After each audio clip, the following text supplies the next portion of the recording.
Welcome back to another Buckmasters Basics. We've got our good buddy here, Dr. Carroll Johnson. Going to talk to us a little bit today about soil acidity. I think there are a couple things that you have to understand. I'm going to jump out on a limb here out of the gate and go ahead and assume that to figure out what the soil acidity is, we're going to have to do something like a soil test or some kind of test that somebody's done on the front end to tell us what our soil results and our soil makeup is, to establish the fact of what our soil acidity is out of the gate.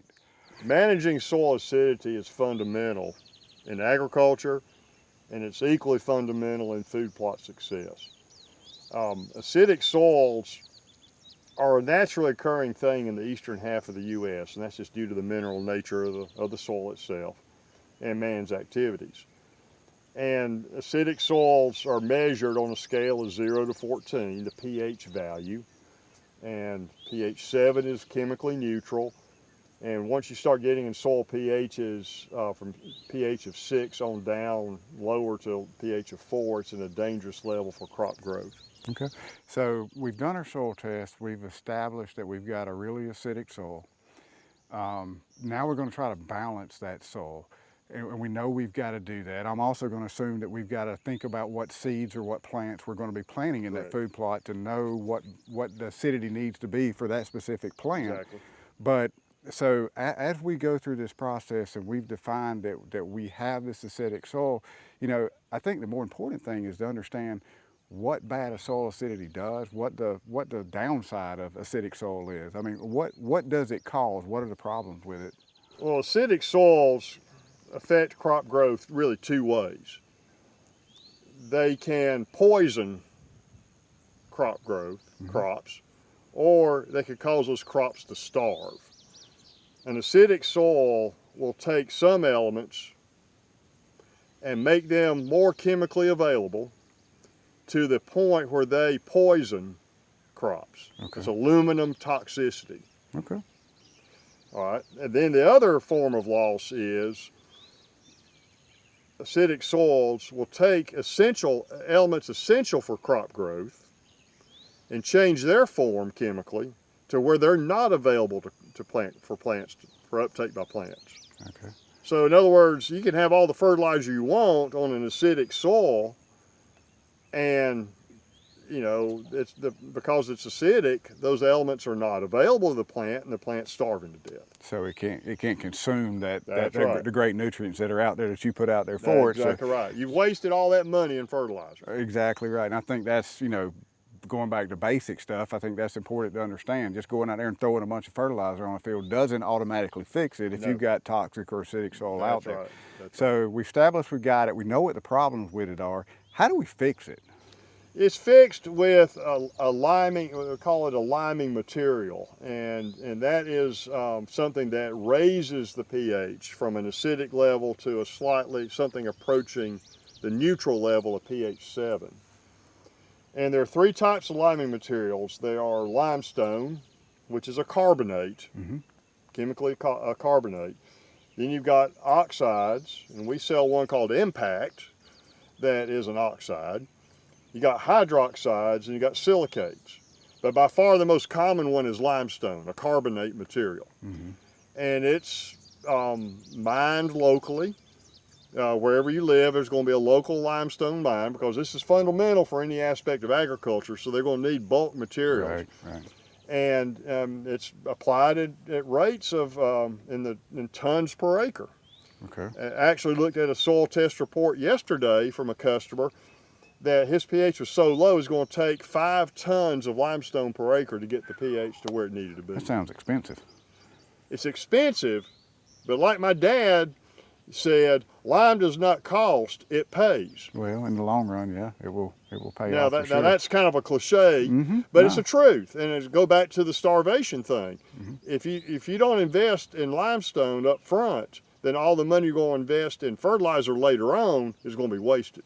So you've mentioned limestone specifically in helping balance this out. Are there any different chemicals or things out there that we definitely need to stay away from when we're trying to get our soil in balance and get the pH correct?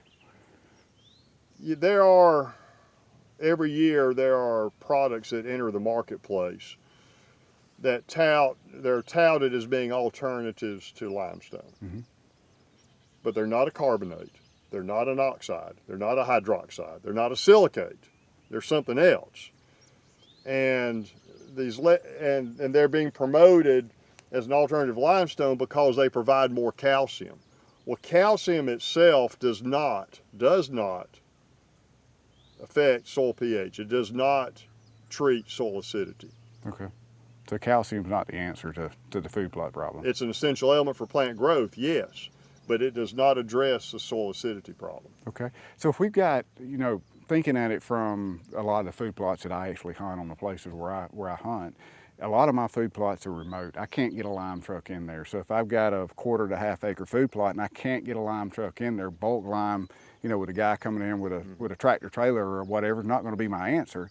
I mean, are the granulated limes and stuff out there that I can put in the back of, this side by side and take out there? Are those as good? I mean, does that solve the problem? Yeah, they work, provided they're carbonate, oxide, hydroxide, or silicate. Okay. And go like bagged, pelleted limestone you buy at a mass merchandise store. Right. It's a carbonate. Mm-hmm. Yes, it'll work.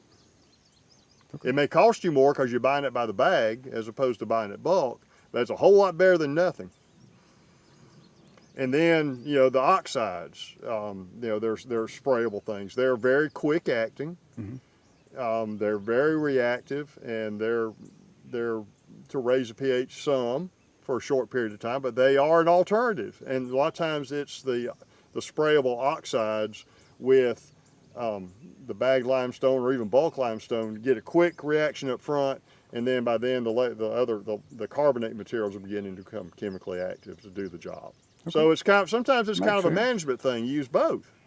It's always there's never a silver bullet that goes out there and works in every soil type we've got. I think we've established that with a lot of things we've talked about. I guess the big thing for me here as we go through this, that's a learning point that I've learned over the years is, fertilizer isn't always the answer. And it starts with a beginning process. And if you don't get the pH of the soil right, fertilizer may or may not even help it. So you could be wasting money. So spend a little bit more money on the front end and get the soil right.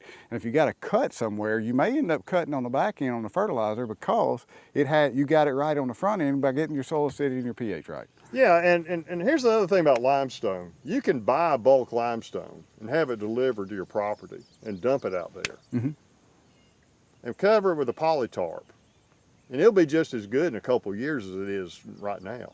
That's important to know. Because it's the texture of wet sand. It's at dealers stored outside. And so it's like wet beach sand. Right. So as long as it doesn't get rained on, then it's going to keep its nutrients and everything. Well, it'll lose a little bit, of course, but if you cover that polytarp, in a couple, in other words, it could be, to use an accounting phrase, it could be amateurized over several years if you buy it up front. And plus, on most soils, if you get the pH right with bulk limestone, then the pH will stay pretty close to where it needs to be for about 3 years. Right. Because bulk limestone is slow to act, but it has an extended action. I got you. So I guess that for me anyway, that answers a lot of the questions. It's like a lot of other things you invest in. The more money you put into it on the front end to get right on the front end, the better the long-term investment and payoff is going to be. That's right. And this is fundamentally important to having successful food plots. You got to get the soil acidity corrected, get the pH right. So going back to where we've been on a lot of stuff we talked about through this series and Buckmasters Basics in general, we're going back to fundamentals, we're going back to basics. I hope this helps you guys establish better food plots so you can get better results and cut down in the long run on the amount of money that you have to put into them.